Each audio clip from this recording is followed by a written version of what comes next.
Primeiros socorros são as primeiras providências tomadas no local do acidente. É o atendimento inicial e temporário até a chegada de socorro profissional. São ações de emergências com medidas preventivas, objetivando evitar um problema maior, amenizar o sofrimento e até mesmo salvar uma vida, antes da chegada de ajuda qualificada. Ao chegar ao local do acidente, o socorrista deve ficar atento à sua própria segurança. Para isto, estacione preferencialmente após o acidente no acostamento ou em outro local seguro. Só deixe descer do veículo quem tem condições de ajudar. Sinalize o local com lanternas, cones refletivos ou galhos de vegetação. Coloque o triângulo de segurança entre 50 a 100 passos de distância da área do acidente. Não se aproxime do acidente com cigarro aceso e nem acenda fósforos para iluminar o local. Ao usar o telefone, informar o local do acidente, a gravidade do caso, número de veículos envolvidos e, se possível, o estado aparente das vítimas. Solicite auxílio ligando para 190, Polícia Militar, 191, Polícia Rodoviária Federal, 192, SAMU, Serviço de Atendimento Móvel de Urgência, em caso de acidente com vítima, e 193, COBOM, Corpo de Bombeiros, em caso de vítimas presas às ferragens. Ao socorrer, devemos obedecer a uma sequência padronizada de procedimentos. Na avaliação primária, verificamos primeiro a respiração, temperatura e o estado de consciência da vítima. Uma pessoa cuja respiração parou morrerá caso a mesma não seja reestabelecida entre 3 a 5 minutos. Com cuidado, incline a cabeça da pessoa para trás ao máximo, para soltar a língua do fundo da garganta. Se não há respiração após a abertura das vias aéreas, é preciso ventilar os pulmões. Nesse caso, utilize o método boca a boca. Deite a vítima de costas, incline ao máximo a cabeça para trás. Em seguida, tampe-lhe as narinas, usando os dedos indicador e o polegar. Encha bem os pulmões de ar e coloque sua boca sobre a da vítima, sem deixar frestas. Sopre com força até perceber que os pulmões da pessoa se expandem e o tórax se eleva. Retire a boca e deixe-a expirar, enquanto você inspira novamente. Repita esta operação num ritmo de 12 a 15 vezes por minuto. Em bebês com até 1 ano, abranja ao mesmo tempo a boca e o nariz da vítima. Febre é a elevação da temperatura corporal. Em caso de febre, a vítima pode ser socorrida com banho de imersão na temperatura corporal, compressa úmida e fria na testa, axilas, virilha e pescoço. Quando a temperatura corporal abaixa, chamamos de hipotermia. Neste caso, devemos aquecer a vítima com cobertor e dar-lhe para beber líquidos quentes. Pulso é a dilatação das artérias pela contração do coração. Verifique a pulsação usando 2 dedos da artéria carótida ou radial. Não use o polegar, pois ele apresenta pulsação também. Pulso fraco e a pele pálida é sinal de estado de choque. Se não houver pulso, pode indicar parada cardíaca.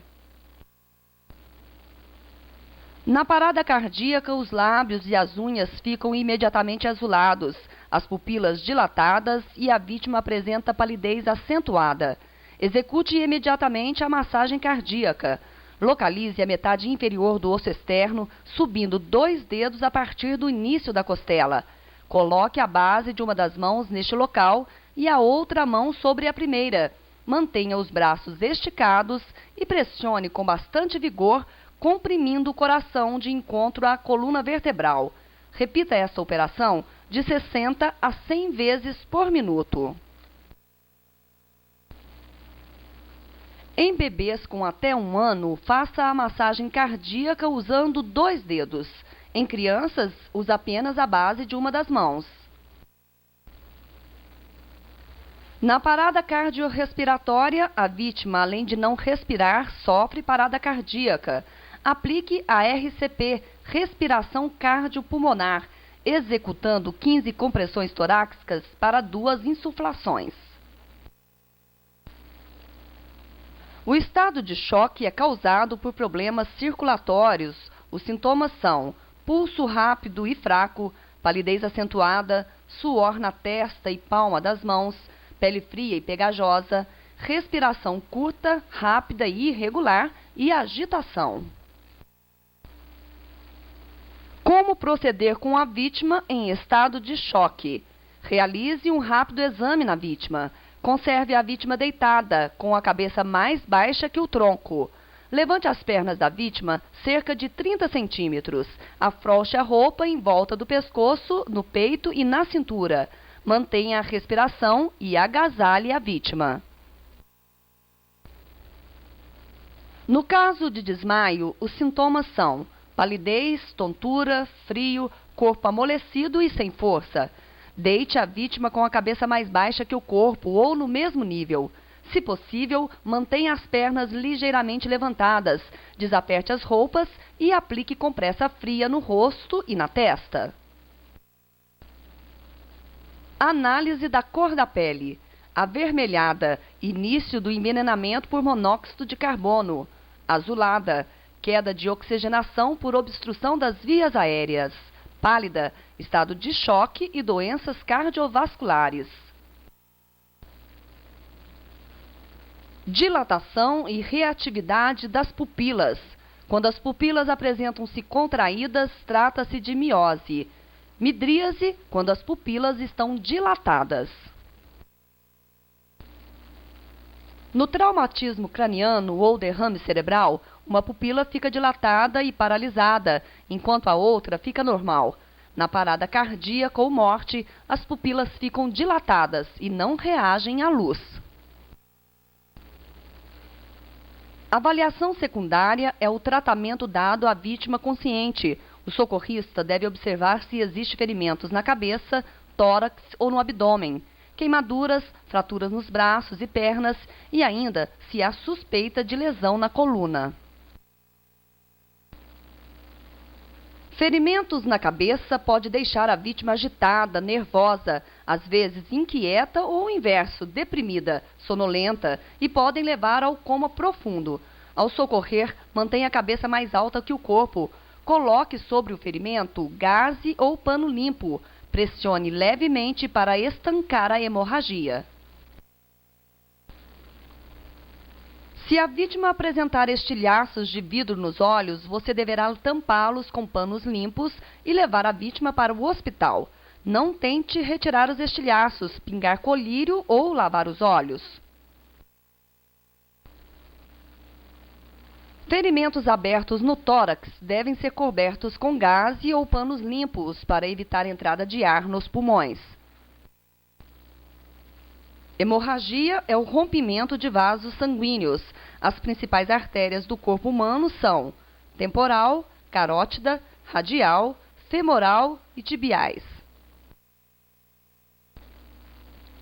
Na hemorragia arterial, o sangue sai vermelho, vivo e em jatos. Na hemorragia venosa, o sangramento é contínuo e vermelho escuro. Na capilar, o sangramento é fino e contínuo. O estojo de primeiros socorros não é mais obrigatório, mas o condutor consciente deverá portar em seu veículo equipamentos que o auxiliem e proteja quando da prestação de socorro. Na hemorragia interna, os sintomas são inchaço, pele escura e áspera, lábios pálidos, suor excessivo, agitação e pulso fraco. Coloque compressa fria no local. Controle o estado de choque e providencie transporte imediato. Nunca dê líquidos para uma vítima com suspeita de hemorragia interna. Hemorragia externa. Para conter a hemorragia, faça compressão digital no local do sangramento, utilizando gaze ou panos limpos. Nunca faça garrote ou torniquete. Na hemorragia nos pulmões, o sangue é vermelho vivo saindo pela boca após o acesso de tosse. Deixe a vítima em posição de repouso, com a cabeça voltada para o lado de onde provém o sangramento. É indispensável tratamento médico. Se a hemorragia for no estômago, o sangue sai escuro após o vômito. Coloque na região atingida gelo ou compressa fria. Providencie o transporte imediatamente. Amputação de membros. Procedimentos: controle o sangramento, recupere a parte amputada e envolva em gaze ou pano limpo secos e coloque em saco plástico. Leve a parte amputada com a vítima para o hospital. O que não fazer? Nunca lave a parte amputada. Não deixe a parte amputada em contato com o gelo. Não envolva em gaze ou panos úmidos. As queimaduras são classificadas pela profundidade. Primeiro grau, superficial, atinge as camadas superiores da pele. Caracteriza-se pela vermelhidão, inchaço moderado e dor. Segundo grau, parcial, atinge todas as camadas da pele. O local se apresenta com aspecto úmido, com formação de bolhas, inchaço e dor intensa. Terceiro grau, total, são queimaduras graves e atinge todas as camadas da pele, tecidos, gorduras e músculos, podendo chegar até os ossos. Tire as roupas da vítima, elas normalmente retêm o calor. Remova da parte atingida tudo que possa apertar a vítima, como anéis, sapatos e relógios. A pele queimada logo incha, ficando difícil depois retirar qualquer objeto. Se a queimadura for por produtos químicos, lave a parte atingida com água corrente. Se o acidente envolver fios elétricos caídos, orientar os passageiros a aguardar dentro do veículo até a chegada do resgate. Nos casos de fraturas expostas ou fechadas, os primeiros socorros consistem em imobilizar a parte fraturada, utilizando talas rígidas, jornais ou revistas. Faça a bandagem começando da extremidade para o centro, ou seja, da mão para o braço, e nos membros inferiores começar pelo pé. Nunca tente colocar um membro fraturado no lugar. Fratura fechada. Deixe a parte afetada na posição normal. Coloque talas para sustentar a parte atingida. No caso de fratura exposta, não tente recolocar o osso no lugar. Cubra o ferimento com panos limpos e faça talas para sustentar a parte atingida. Acidente com motociclista usando capacete. Não podemos retirar o capacete de um motociclista. A retirada pode movimentar a cabeça e agravar as lesões existentes no pescoço ou mesmo no crânio. O que mais ocorre nos acidentes são entorses e contusões. No caso de entorses, colocar gelo no local. Contusão é quando o músculo é comprimido contra o osso, ficando a parte atingida vermelha ou arroxeada. Deixe em repouso a parte contundida, aplicando compressa quente. A luxação ocorre nas articulações quando os ossos saem do lugar. Coloque a parte afetada em posição natural sem forçar. Aplique compressas frias ou gelo. Não coloque água quente e não force.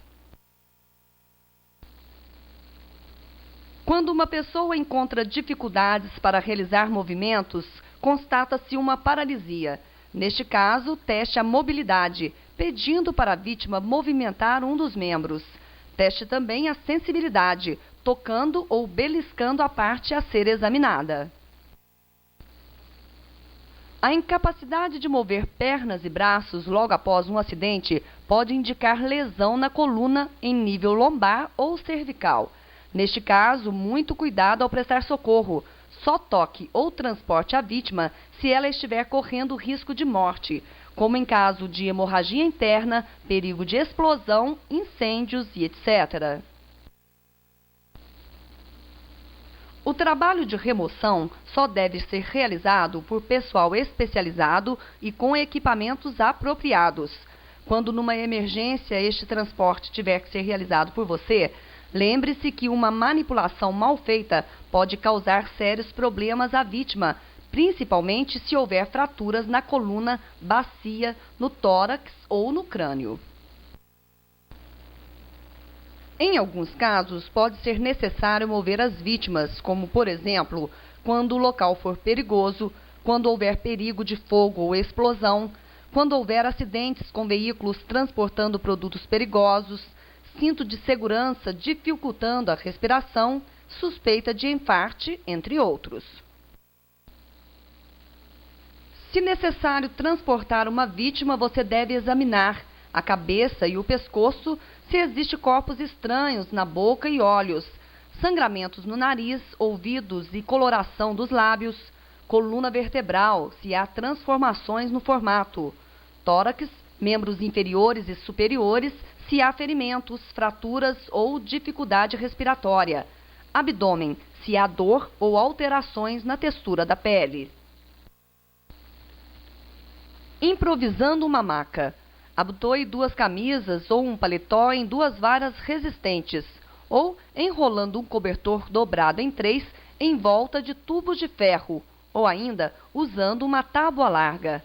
Na falta de outro recurso, utilize uma porta ou mesmo o banco traseiro do veículo. Nunca use material flexível. Utilize almofadas para repousar a nuca, região lombar, dobra das pernas e tornozelos.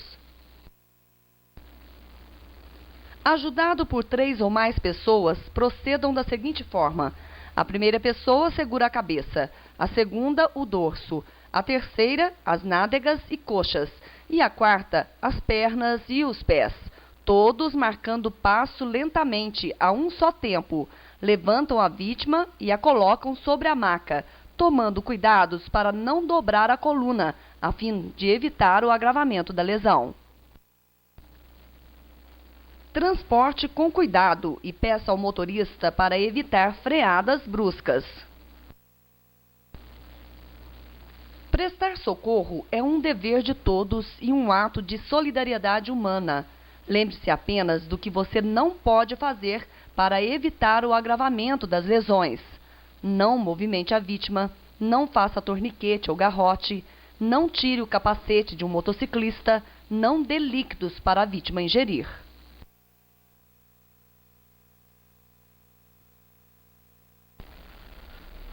Qual a prioridade ao socorrer uma vítima de acidente? A. Verificar fraturas. B. Verificar o estado de choque. C. Sinalizar o local e chamar o resgate. D. Transportar a vítima.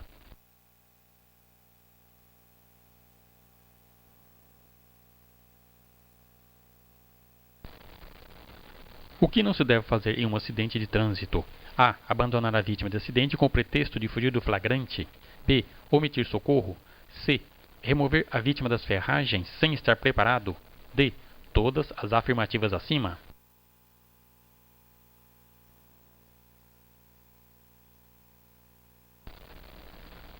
Ao socorrer uma vítima com estilhaços de vidro no olho, você deve: A. Pingar colírio anestésico.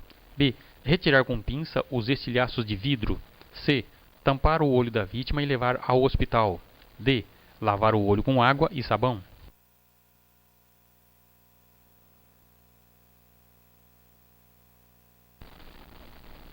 O procedimento correto com o acidentado que sofreu queimaduras é: A. Esfrie a área com água corrente. B. Passar pasta de dente na ferida. C. Cobrir a ferida com gaze. D. Dar leite para a pessoa tomar.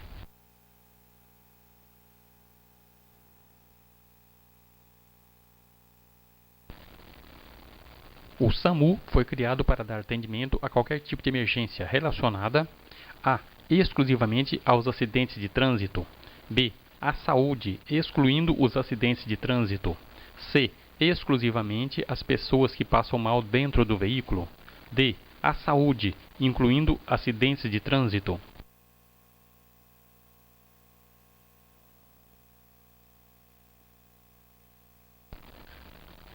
É falso afirmar: ao perceber um acidente, o socorrista deve: A.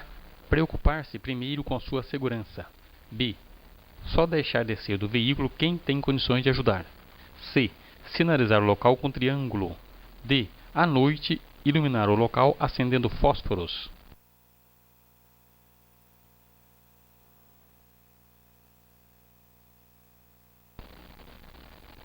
São ações na realização de reanimação cardiopulmonar.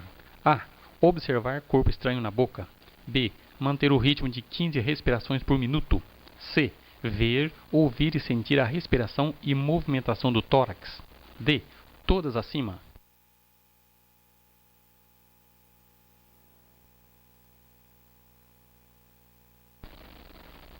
Uma pessoa que tem parada cardiorrespiratória morrerá caso a respiração não seja restabelecida em A. De 3 a 5 minutos.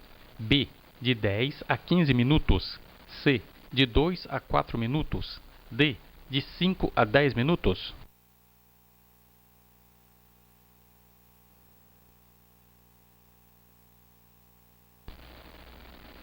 Indica incapacidade de movimentar pernas e braços após um acidente. A. Traumatismo craniano. B. Politraumatismo. C. Lesão na coluna. D. Lesão na cabeça.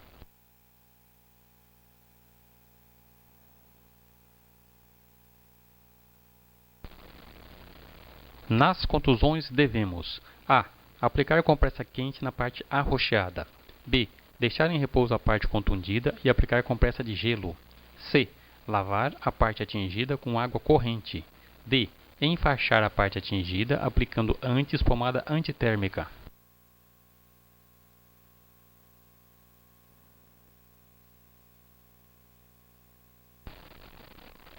Em caso de acidente, A. É obrigação de todos retirar imediatamente o veículo do local. B. Não existe obrigação legal em socorrer. C. É obrigação de todos prestar ou providenciar auxílio, desde que não corra risco pessoal. D. É obrigação de socorrer apenas o causador do acidente.